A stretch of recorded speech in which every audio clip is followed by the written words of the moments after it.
My name is David Ferguson. I'm one of the Mastercam AEs here at MLC CAD Systems, and I'm going to be taking what our SolidWorks brethren have done with the engineering side of things and bringing that into Mastercam, seeing what I have to work with, and then go ahead and running through a couple of setup options and a couple of toolpath ideas for this gearbox housing. So what I'm going to do is I'm going to drag and drop the SolidWorks part file that they produced into Mastercam 2024, which I have open on my screen.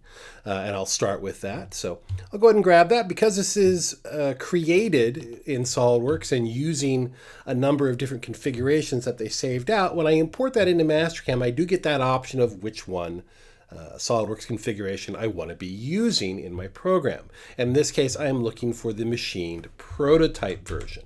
I've got some different options in there, but that's the one I want to program with. Now, I'm going to go ahead and select that and open that up, and that's going to bring that solid into Mastercam, that SolidWorks part file.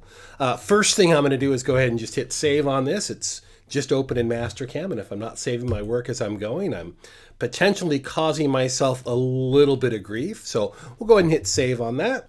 And I can kind of see what I have to work with here. Obviously, I've got a solid body, the model itself, the gearbox housing. Going to have to do something about that color. It's a little hard for me to see detail. And I've got a lot of drafting notes and dimensions also around the part.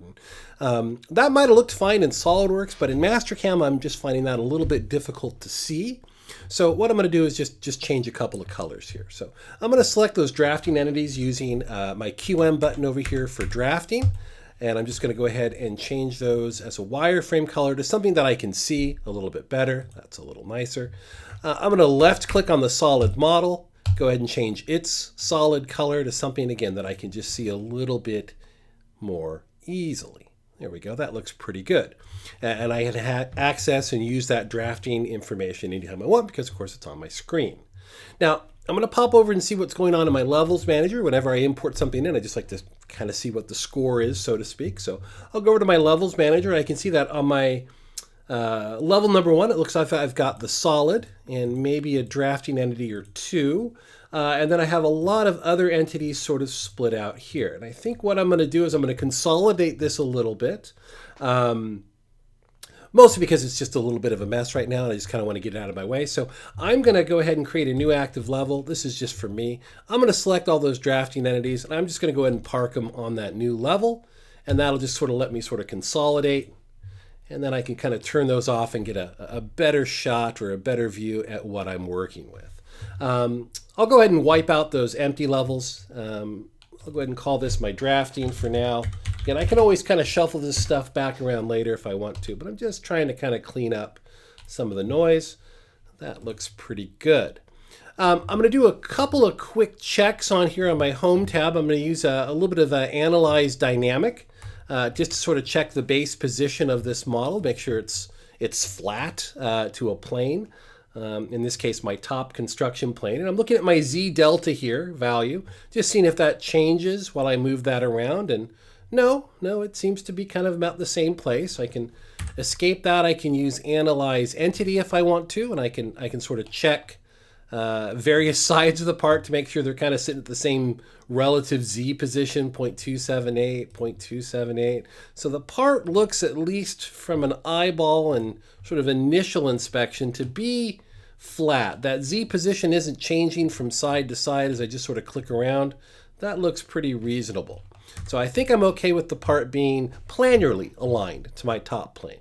But obviously it's not aligned or set up in any way whatsoever. So the first thing I'm going to do to kind of get that going is go ahead and create a bounding box around the model to represent my initial starting piece of material. And I can use that then to sort of set up my op1 plane off the material. And then I can also go ahead and use that for my job setup when I get to that point.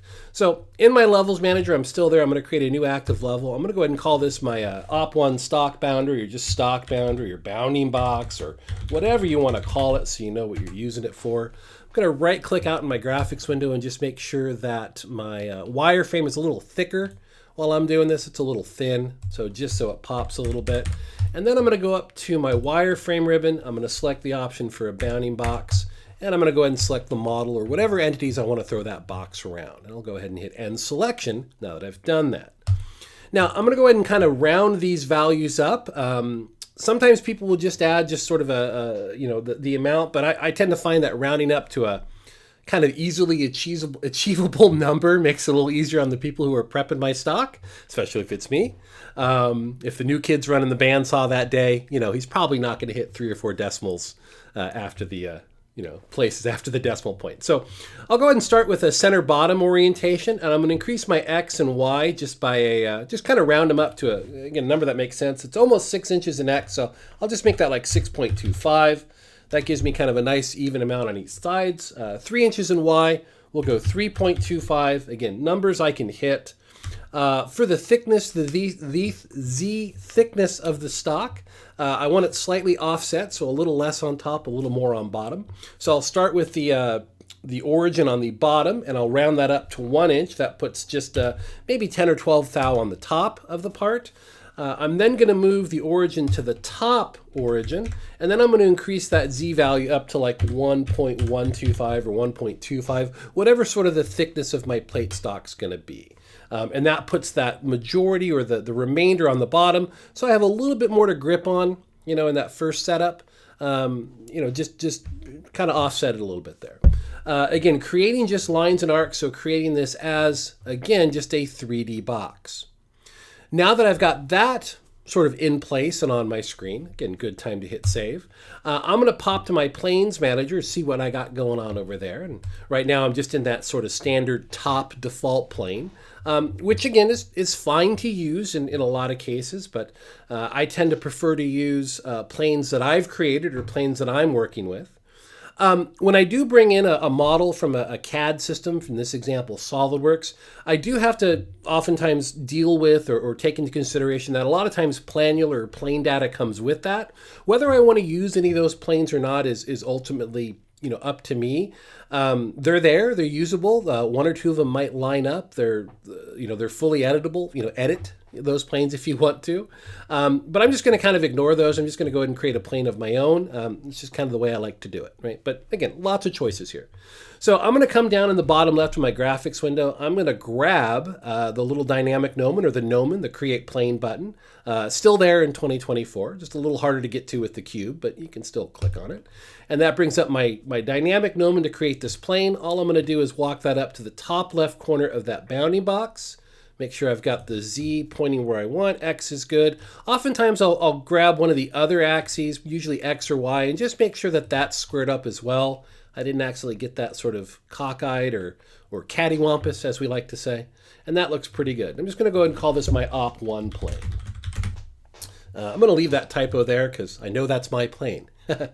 I have this set as my world coordinate system, my tool plane, and my construction plane. I have not set a work offset for this yet. That is not a time critical thing at this point. I don't need to know what my work offsets are going to be until I'm pretty much ready to post, until I've maybe had a chance to go out on the machine and see what offsets are available for me. But if I did want to use a 54 or a 55 or something like that, I could update it now, or I could update it at any point going forward. There's no clock on that bit of information. But I've got the plane where I want it, so it's set what I need. So I'll go ahead and green check and create that plane. I will see my Cartesian lines shift over. And that is, again, a good time to hit save. And I can see there I'm using that op1 plane for my world coordinate, my construction, and my tool plane. So I've pretty much done everything I can do as far as getting the part in, getting it somewhat organized, getting the colors somewhere where I can work with them. And what I need to do now to move forward is bring in a machine. So I'm going to pop over to my Toolpath ribbon, or Toolpath Manager, I should say. Don't have a machine pulled in, so I'll pop up to my Machine tab, go to my Mill pull down, assuming I'm doing this on a mill, which I am. And I'm going to go ahead and just grab our sort of standard Haas vertical 3-axis Haas post. It's the one we use here at our shop. That looks pretty good. If I want, I could also jump immediately right in and define some stock, which I think I'll go ahead and do since I've got it sort of ready to go. So I'll jump into my machine group properties. I'll go to my stock setup. I'm going to go ahead and set my stock plane transformation, this option here, to the plane that I am using for op1. That is my op1 plane. If you want to see that stock plane sort of displayed while you're doing this, it's this option here. I usually have mine turned on. Some people like it on or off. It's up to you. But once I've got that sort of set, I'm just going to use the option, since it's a brick, to make from 2 corners right up there. And I'll just go ahead and define that basic 3-dimensional shape. And just kind of eyeball the values. Yep, 3 1/4, 1 1/8, 6 1/4. That looks to be about the size I was expecting. Perfect. So I'll go ahead and I'll green check to get out of there. One thing I do tend to do these days a lot more than I used to is I will go ahead and click my stock display and my stock shading button just to make sure we're all okay with where that stock is. Just a habit I've gotten into lately, and tough to break that. It's always good to know. So there we go. Perfect. And then I'll just turn that off once I'm convinced I'm pretty satisfied with it. So good time to hit the saves. I'm going to bring in some tools. I'm going to pop up to my tool manager here. I can also do it in my machine group setup. Just depends on where you like to do it these days. But I'm going to jump into my tool manager, and I am going to go find the tool library for my Haas. I've got some tools already created for this, already numbered, already created as assemblies. So I'm just going to go ahead and grab those. These are the tools I tend to use on that machine, or that's at least the idea anyway. So I'll just go ahead and grab those tools from the library where I have them. So bear with me a second. It's one of those where did I park my car kind of moments. I think I left them. There we go. There's my toolbox. Okay.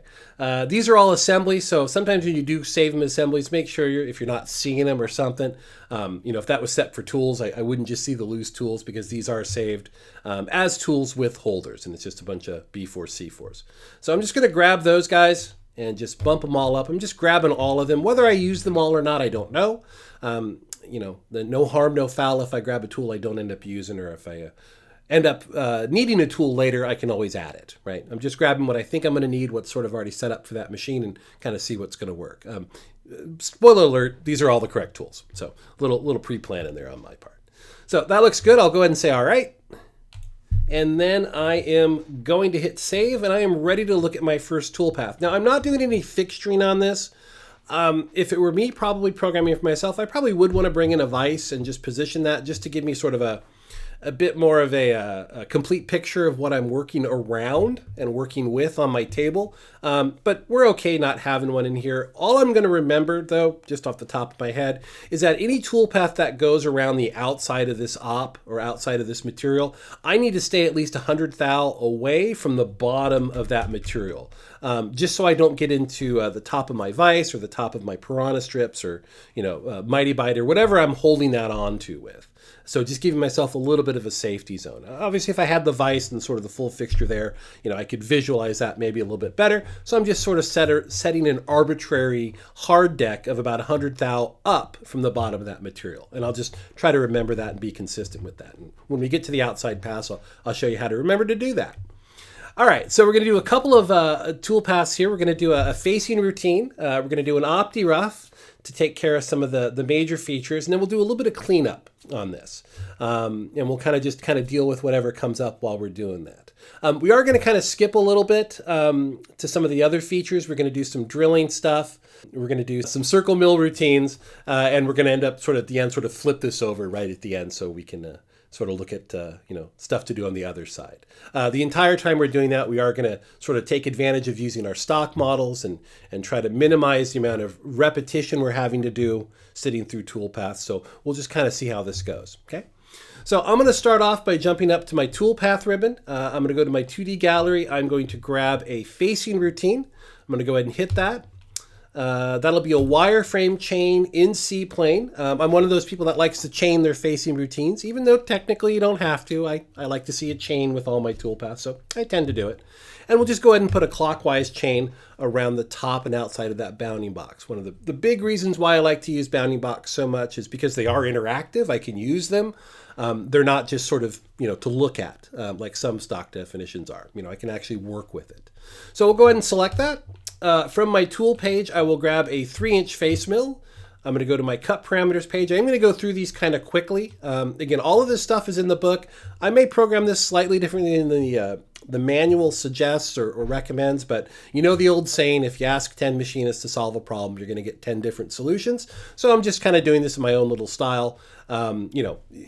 You kind of, take what you can from other people and you kind of incorporate it in the way you do things, and you'll be fine. As always, if it works and you can repeat it, you're doing just fine. So I'll grab that 3-inch face mill. I'll go to my cut parameters page. I'm going to do this as a zigzag, mostly because Marcus likes zigzags, and I just want to make sure Marcus is happy with that. I'll go ahead and drop my step over. 75 is a little aggressive. I'm going to go 45, just slightly less than the tool's diameter. I'm going to split my approach and exit distance also down to 25, just to try to tighten that up a little bit. Again, a lot of this stuff would normally be sort of my default values, but I'm using the standard Mastercam defaults this time, which is fine. So just kind of shortening and tightening thing up. I'm going to go ahead and do a high-speed loop between passes. I can bump that high speed or that transition feed rate up, speed that up a little bit. And before I forget, of course, take that stock off the floor so I actually remove some material. I'm not going through much material, so I'm not going to do any sort of depth cuts. I'm just going to go down to my standard depth. So I'm going to go to my linking parameters and sort that out. Because I am just going to a single static depth, for top of stock and depth, I'm going to go absolute. That's just me. But for feed plane and retract, I'm going to go ahead and leave those incremental.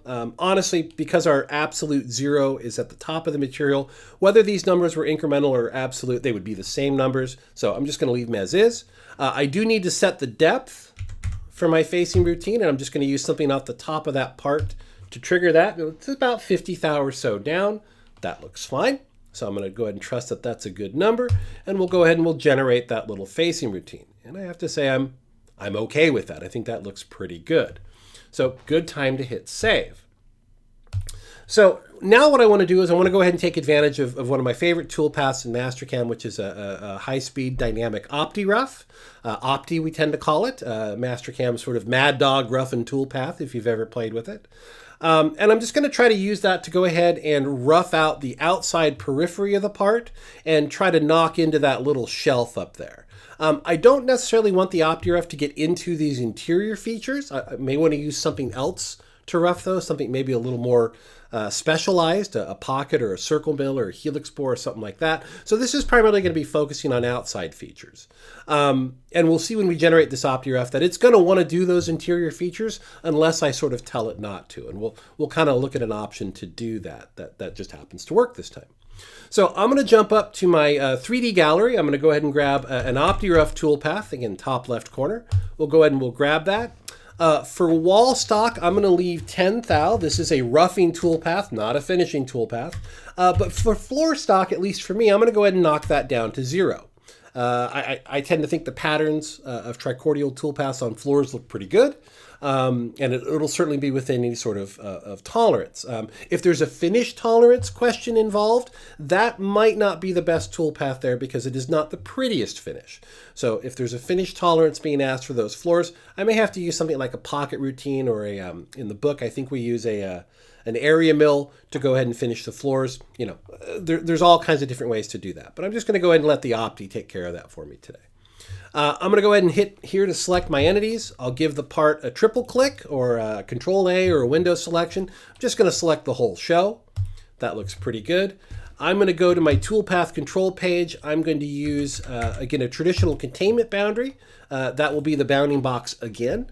Again, this rough needs to take into consideration all of that material out there. I just want to make sure it knows about it. Outside strategy will compensate to the outside. All good there. I'll go to my tool page. I'm going to select, in this case, my 1/2-inch flat end mill. One thing I do want to make sure is that I have enough projection to do that. So these are assemblies, so I do have a tool with stick out. And one of my favorite ways to do that or check that sort of before I get any further is on that particular assembly, which is tool number 2, my 1/2-inch flat end mill, I'm going to right click and I'm going to edit projection right here. And what this is going to do is drop all of this away and sort of allow me to sort of drag that tool around the part. And I can even park it if I want to. And if I have an issue with projection, I can actually adjust that projection live out on the screen. But I just want to make sure that, I don't have any issues with stick out. And of course, if we are talking about tolerance, anything I can do to minimize deflection or chatter from the tool is going to help with that. So shorter, stubbier assemblies are always kind of what I'm after. So that edit projection really just kind of allows you to sort of tailor that assembly for the part you're trying to cut, and where that tool is going to be going. So you can get your tools, as absolutely short and stubby as you can get away with and be confident you're not going to slam that holder into something you shouldn't be, right? Really lovely visual way to do that edit projection, right? Really big fan of that. All right, so with that all good, I'm going to go down to my cut parameters. We're going to go ahead and drop our step over here to, let's say, 7%. That's a decent number, about a 30 thou, 35 thou side cut. I'm going to go ahead and trigger maximum engagement to get to that step over value a little bit quicker. For my step down, I'm going to max that at, say, 1.5. And then I'm going to go ahead and turn on my step up. And even though there are no sort of drafted surfaces or any place where I'm going to see that traditional OptiRef staircase, I need to turn on my step up so it grabs that sort of mid feature, that shelf, that open shelf. And pretty much my step up, any number below 1.5 is going to work for me here, because I'm only ever going to see that step up happen where it sees a feature that it can machine. So we'll kind of see that when it's done. So any number below 1.5 for step up is what I'm after, right? Because there's no drafting here. Steep shallow is something I do want to use. I'm going to turn on my minimum and my maximum depth. And what I'm going to do is I'm going to do a couple of shift clicks. I need to drop the minimum depth a little bit so I don't recut that top surface that I just faced off. Again, that's going to save me some time. And obviously I need to sort of bring the maximum depth down to a certain point but no further so I don't get into my fixture. And one of my favorite ways to do that is with a shift click. So I'm going to click here to set a minimum depth. I'm going to hold down my shift key and I'm just going to go ahead and click somewhere on that top face, and that brings up my dynamic gnomon. I can now adjust that position relative to where I click. So I'm going to click on the Z arrow and I'm just going to type -0.001. Enter, enter, enter. Okay. For max depth, I'm going to go ahead and click on that. Shift click off the bottom corner, one of the 4 bottom corners of the box. Again, that brings up my gnomon to allow me to adjust, and I'm going to click on that Z arrow. This time I'm going a positive 0.1. I want to stay 100 thou above where that is. Again, 3 quick hits of the enter key, and I've got those values there. Finally, I'm going to go to my linking parameters and just sort of set those up in a traditional sort of OptiRef way, the way I like to do it, which is a minimum vertical retract or minimum distance. Usually output is a feed rate. I'm just going to go ahead and kind of put that at 200 for now. I'm going to go ahead and ask it in the bottom right to machine the entire pass. It's an outside cut, so no early retracts when it gets near the boundaries. I'm going to drop my secondaries out of there. I don't need those vertical arc ends. It's pretty much side cutting everywhere. And I'm just going to drop the radius down on my entries from 75 thou down to about 30. Just make it a little smaller. Okay. Then I'm going to go to my arc filter. The overall total tolerance for this tool pass is 1 thou. Because I'm leaving some stock, I can actually loosen that up a little bit if I want to, but I'll leave it at 1 thou for now. But I will go ahead and turn on and use my arc filter in sort of my standard OptiRef settings, which is biasing it more for an arc output, so it's a smaller piece of code. It's not so sort of linearized as it would be without this. And I should get, when I generate this, a pretty reasonable looking OptiRef that cuts around the outside of the part, which is what I was asking it to do. And there we go. Oops, I made a couple of errors here. It looks like I goofed up my steep shallow because I'm cutting the top face again. I didn't want to. I'm also doing those interior features. So I might have forgotten a negative number or just goofed a little bit. So I'm going to go back in and fix a couple of things. The first being that steep shallow. I think I goofed that up. So I'm going to go ahead and check that one more time. And again, shift click. Z -0.001. I think I missed the negative. So I'm going to regen that to make sure that sorts that problem out. There we go. So I cut that sort of OptiRef, wanting to recut that face. I just put it, again, about 1 thou below where that surface is. Good, good. So I just forgot the negative. But those interior features I'm not so happy with. I don't want to be doing those with an OptiRef. Even though it's probably viable to do it and I'd come back and finish it, maybe I want to try something different with those. A circle mill or a helix bore, something, again, a little bit more, feature specific. Doesn't really matter why I don't want it to do it. I just don't want it to do it, right? So I'm going to pop back into my OptiRef and I'm going to try one of those sort of hopefully one click and done methods, right? I'm going to go back to my toolpath control and I'm going to just ask it, hey, why don't you just skip all the pockets, right? This is an outside cut. I don't want to have to go modify the model or create some surfaces. Just skip all the pockets and we'll see if OptiRef can, manage that for me. Nice, there we go. So we're getting a pretty reasonable looking cut around the outside. And I can see, yeah, coming a little bit short of the bottom of the material, maybe about 100 thou, and my step ups are grabbing that shelf up there. Looks good. good time to hit save. Also a good time to go ahead and run this through Verify and just take a quick look and see where I'm at with this. I can do a couple of different things here to sort of review this. One of the things I like to do early on sometimes is have my workpiece turned on and have my stock semi-translucent so I can sort of see the part inside. I can also use the compare function to actually run that while it's machining to sort of see if I'm leaving too much material in places. Really what I'm trying to do here is just sort of make sure that that OptiRough is getting into the part everywhere where I need it to be. And I can see immediately I've got a bit of an issue, and that's just the size of the tool and this feature in here. My OptiRough is not going to get in there because the tool is simply too large. Okay, no problem.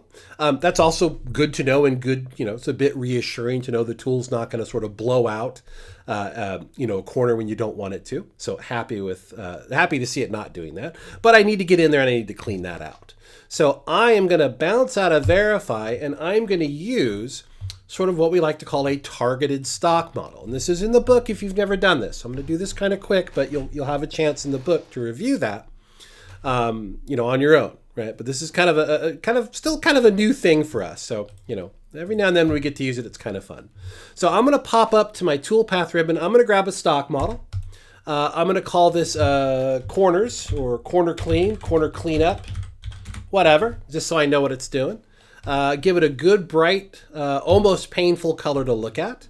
I'm going to go ahead and set this to model, which is solid, and I'm going to click out here on the part a couple of solid faces.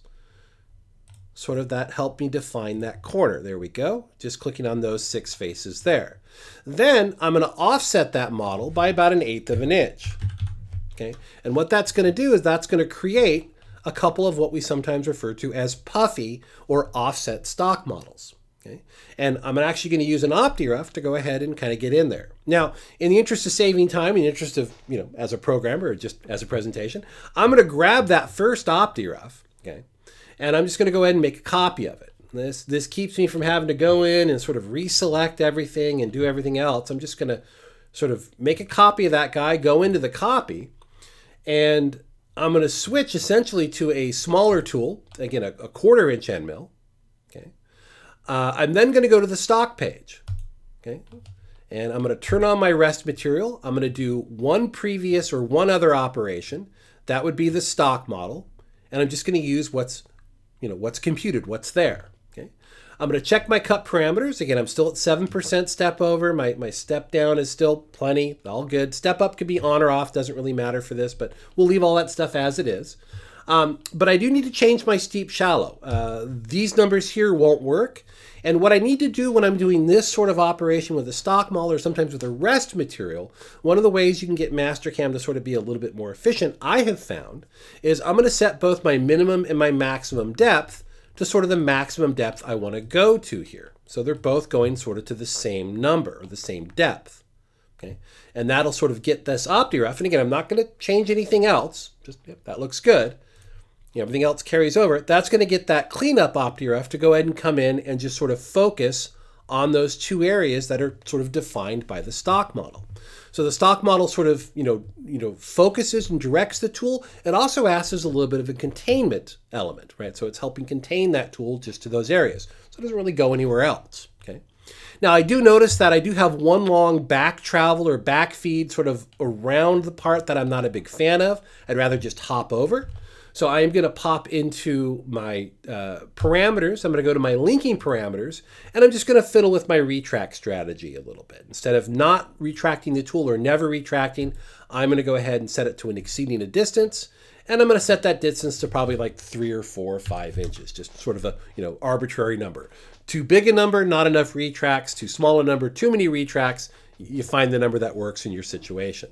And that should, at 3 inches, hopefully just convert that, to a little hop over as a feed move rather than a sort of a lazy back feed moving all the way around. And that tool should be able to go ahead and get in there and sort of clean that up for me. So good time to hit save. What I'm going to do next is I'm actually going to go ahead and run both of those or all 3 of those ops in Verify just to make sure I'm getting that cleaned up. I'm going to turn on my color loop, so I'm seeing different tool passes, different colors.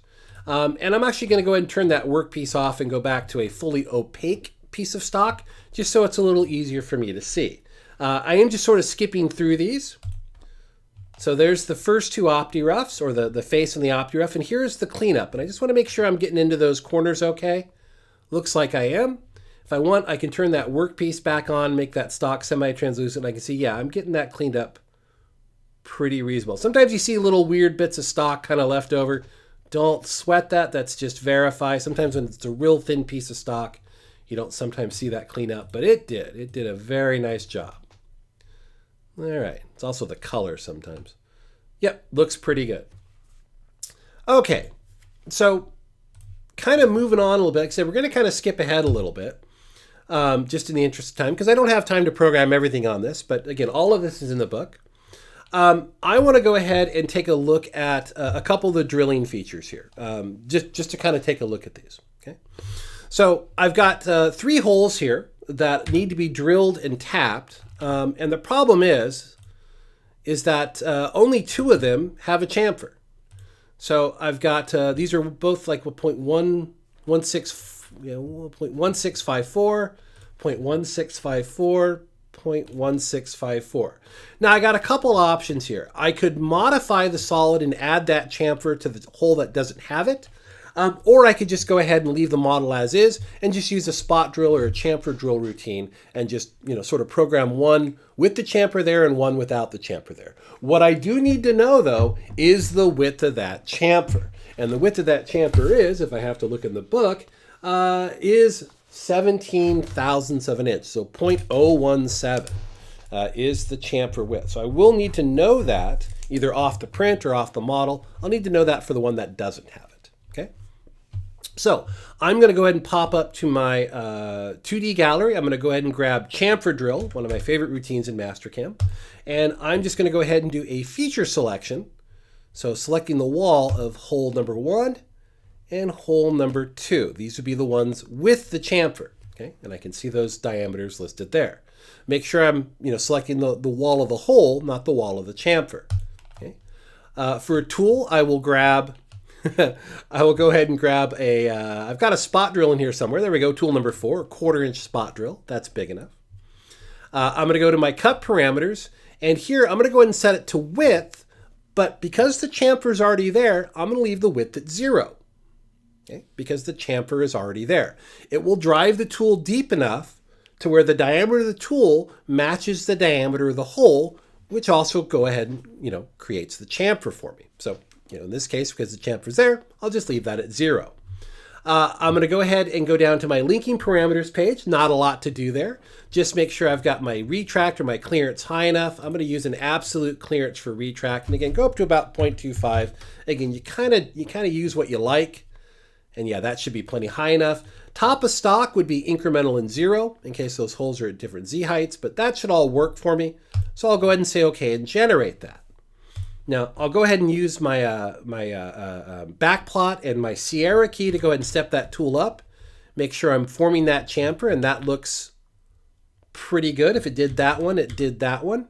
Nice, happy with that. So I'm going to go ahead and grab another chamfer drill, and this time I'm doing the one without the chamfer. Okay, and this time I just have to give it sort of the width because the chamfer isn't there. And sometimes it is easier just to kind of split those up into a couple of different tool paths rather than try to, compromise or modify the model, although that is always an option. So I'm just going to do this kind of the simple way and work with kind of what I have. So again, under cut parameters, this time the width, I need that width there. And again, this is a positive 0.017. Everything else would pretty much carry over and remain the same. Hey, that looks pretty good. So I'll say okay. And again, that should come in and form that little chamfer I'm looking for. It looks like it is. Okay. That will trigger a collision alarm, obviously, if I'm running collision detection, because that chamfer isn't on the model. But again, if I know it's going to do that and I see that, it's not going to be a surprise for me. Now, for the other holes, these aren't called out for a chamfer. There's no chamfer requested for them. But while I've got that spot drill sort of in my, spindle, I want to go ahead and take care of those. Now, a lot of these are sitting at different Z heights. I don't have a spot drill big enough to do this one, although I could certainly here. But I really just, this is probably going to be circle milled or helix bored, but I just want to really kind of just put a dimple or spot drill those remaining holes. So I'm just going to grab my chamfer drill one more time, and I'm just going to go ahead and kind of select, and I'm going to do this kind of the long way. I'm just going to kind of meander about and sort of select those holes that I want to do. And again, it's okay if they're at different Z heights. I'm just doing them in kind of the order I want to do them. Just make sure that all of those axis arrows or directional arrows are pointing up, and that looks like a pretty reasonable way to do that, and I'll say okay. These are different diameters, some of these, and that's okay. Different diameters, different Z heights, it doesn't matter. I'll go ahead and grab that spot drill again, and this time under my cut parameters, instead of a positive width, I will go with a negative width, because that will stop the tool short of the diameter of that hole. And I'm just going to go negative point. We'll try 50, see where that gets us, okay? All right, linking parameters again. Nope, didn't like that. So it looks like I've got a bad number in there, so we'll go to our linking parameters page, like that number a little bit better. Again, top of stock would be incremental and 0. Retract would be, in my case, an absolute 0.25. And we'll go ahead and we'll generate that routine. And that should give me just kind of a simple little spot drill routine. Again, I can sort of fudge and play with that number a little bit, but that looks pretty good. Maybe I want, again, a bigger distance away, so maybe 30 thou, but I'm getting a good spot drill on all those guys. And just sort of checking that. Nice. Very cool. All right. So again, I'm going to go ahead and check that. Now, one of the things I probably should have done, and I just didn't do it, but I'll go ahead and do it now, is I probably should have created a stock model after that second OptiRest or that second cleanup. So I'm going to go ahead and do that right now. I'm actually going to bounce my insert arrow all the way back up to the first available slot, or kind of where I want to put that stock model. And I'm just going to go ahead and grab a stock model. I'm going to call this mostly roughed. Didn't rough everything, but mostly roughed. Again, give it kind of a unique color. Some people like to do their stock models all different colors. Kind of whatever works for you. There's no right or wrong to it. I'm going to go ahead and use my stock setup initially, so my initial stock setup, and then I will grab those first 3 operations. So my face, my OptiRough, and my rest. And I'll just go ahead and create a model there. And the reason I want to do that is so I can grab, say, this second toolpath group, my chamfer drill routines, and I don't have to necessarily sit through those first, 4 or 5 or whatever operations I did already. One of the things I like to use stock models for quite a bit is, to go ahead and cut down on the amount of time I have to spend in Verify. And I sort of think of it this way. Imagine you're trying to watch a movie, and every time you have to pause or stop watching the movie to go do something, and you want to go back and watch the movie, you got to start watching that movie from the very beginning every single time. You're going to get pretty sick of that movie. That's how it feels sometimes when in Verify, if you have to kind of jump back in and sit through everything again, right? So stock models just, again, allow you to sort of set up a base camp or sort of a jump off point for Verify without always having to sit through everything again. And the way it works these days, if you've been using 24 for a little while, you know that the first selected stock model as an operation when you launch Verify is the one that Verify is going to use. Okay, so I've got op number 5, which is this mustard stock model here, and those 3 chamfer drills selected. And I'll go ahead and fire off Verify. I should see that stock model listed there, and I can go ahead and check to see if those 3 routines worked for me.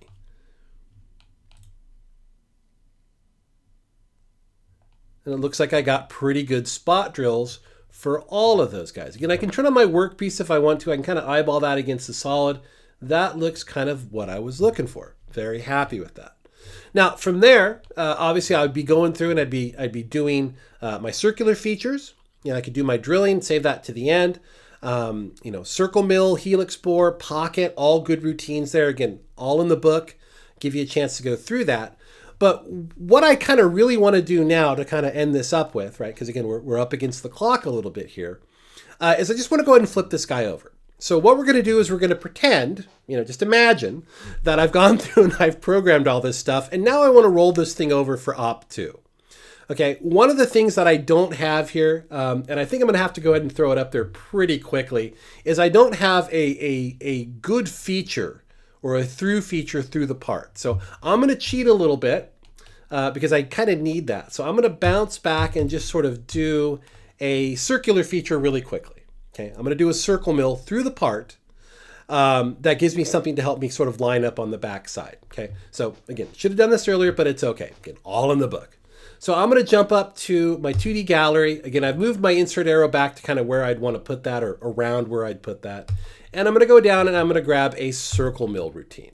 I'm just going to do this in a traditional circle mill. I'm not going to try to get fancy with it. So I'm just going to go ahead and grab this outer diameter here, 1.18. That looks good. I'm going to go back to my half-inch flat end mill. I should have, again, enough projection and flute length to work with that. My cutting length on that, flute length is 1 inch, so should be fine. I will depth cut it. That is a lot to go through. I'll go down to my cut parameters, take the stock off the wall and floor. Again, circle mill, reasonable wall finisher. We'll go to our roughing page. Again, I'll put my roughing step over at about 7% step. Drop my Z clearance down a little bit to make that a little quicker. Helical entry, 10 and 45, all good there.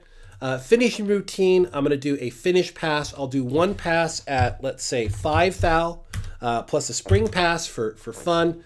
Again, I can change my feeds and speeds for that finish pass if I want to, so very versatile little toolpath.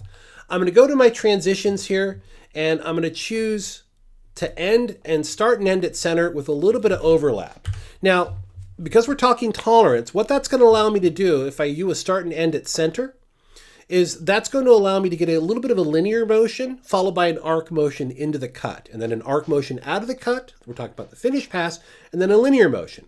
And basically what that means I can do, it means I can use something like my wear compensation. So I can trigger a G41 or a G40, whatever I'm doing, 42, for my finish pass, and I can adjust maybe that wear out on the machine if that wall isn't quite in tolerance, right? So, if I'm allowed to use wear comp, it's always nice to be able to do that.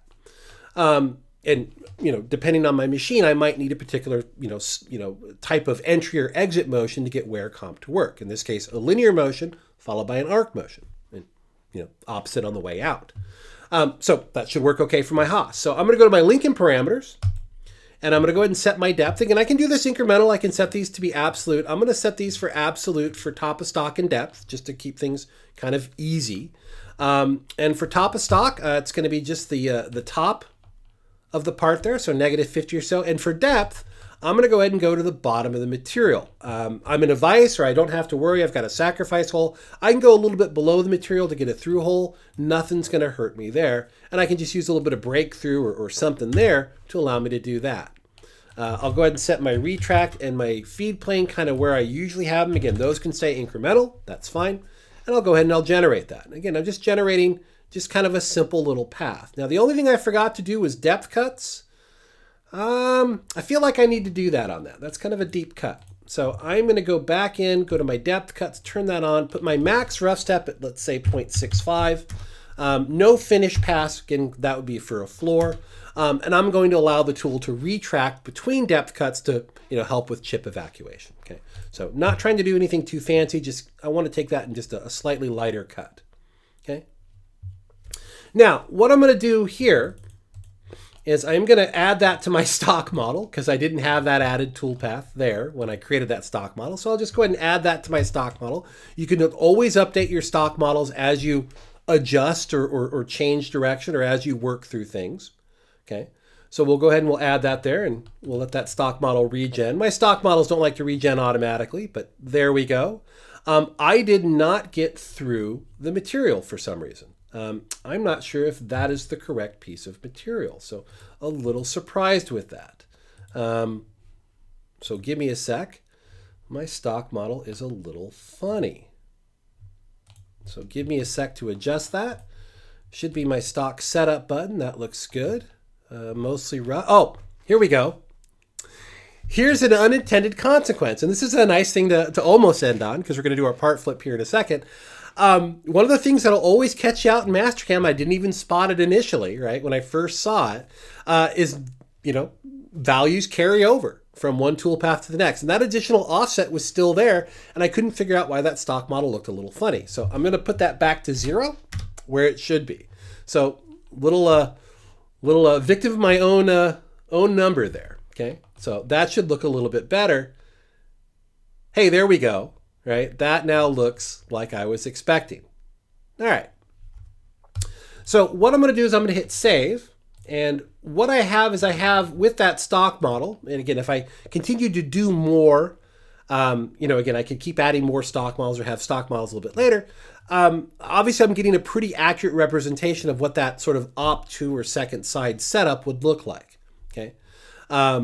So when I do go and I transfer over and I do start working on the second side, again, I have a reasonable transfer of material from op1 to op2. And I don't have to worry about things shifting or things getting lost. I can see what I'm working on and what I have to work with. Okay. So what I'm going to do is on my screen, I'm actually physically going to roll the part over. So I'm looking at that side. I find that a little bit easier to do. I'm going to pop to my planes manager over here. I just have to remember where that hole is. Okay, it's on this hole feature here. Okay, so I'm going to go ahead and click to select a dynamic plane. There we go. I'm going to go ahead and bring it up and park it on this back face here to give me a good alignment for Z. And that should give me a good alignment for X and Y. If I want, I can use the bounding box to sort of help square that up. And it looks like it's pretty square. But what I'm going to do is I'm going to bring that over and I'm just going to kind of touch it off the center of that machined hole. Okay, because again, that machined hole is going to be there. If I've got an indicator, a dial indicator, or a probe, I can program that in and sort of dial off an already machined feature. Whenever I flip or transfer a part, if I have to locate off that part again, locating off an existing or a machined feature helps everything sort of stay within tolerance as that part moves from one setup to the next. Okay. The only issue I have here is the Z0 is not where I want it, so I'm just going to click on my Z axis and bring that up, say the top of the material if I want to, or the top of the part, whatever makes most sense for me. That looks pretty good. And I'm going to go ahead and call this my op2 plane. Again, it's entirely up to what you're going to call those. And again, I'm going to set those as my WCS, my T, and my C plane. Again, I don't need a work offset just yet. That can come a little bit later. But there's my op2 setup. I have a good representation of what my material or what my part looks like in that setup because I'm using stock models. I'm transferring based off a previously machined feature, so hopefully everything lines up. The tolerances are good, all of that good stuff, right? So, to sort of close this out, what I'm doing here as a programmer to help sort of go for a good tolerance is I'm keeping my setup simple. I'm working with directly off the model when and where I can. So I don't have any, I'm not trying to draw something to cut something if I don't have to. I'm trying to pay attention to the assemblies and the tools that I'm using, making sure they are as rigid or as short as I can get away with. That always helps battle deflection. And I'm trying to be as systematic with my tool paths as I can. I'm using a good roughing routine to remove material. And then, I'm leaving some material behind to sort of walk up or use contours or other tool paths that are more akin to finishing to sort of bring that part within tolerance. And when and where I can, I'm going to take advantage of using things like my wear compensation and that sort of thing, to allow me a little bit of wiggle room or a little bit of adjustment out on the machine to sort of make that work for me. Okay. Now, again, I've skipped around a little bit. That's fine. Again, this is just to give you kind of a broad stroke of kind of how we're doing this. In that skills pamphlet, that skills book you're taking home, all of that stuff, all of the sort of the way we're doing this is laid out in there. Highly encourage you to work through it. Even if it's not exactly how you'd like to program it or you would program it, there's always 2 or 3 little nuggets of information you can sort of pry out of there and sort of fold into the way you like to do things. And that's kind of all we're trying to do is, what I like to do when I program, I like to have as many options or be as aware of as many options as I might, be able to utilize. Because if one thing doesn't work, it's always nice to have a plan B or a plan C, right? And as many plans as I might need to shift around to, that's what I'm going to do to get the tool paths and the part coming out good. So thank you very much, guys. Appreciate you listening to my slightly congested voice. Hopefully you guys enjoyed this as much as I have, and it's been an absolute pleasure. So have a great day, guys. Thanks so much.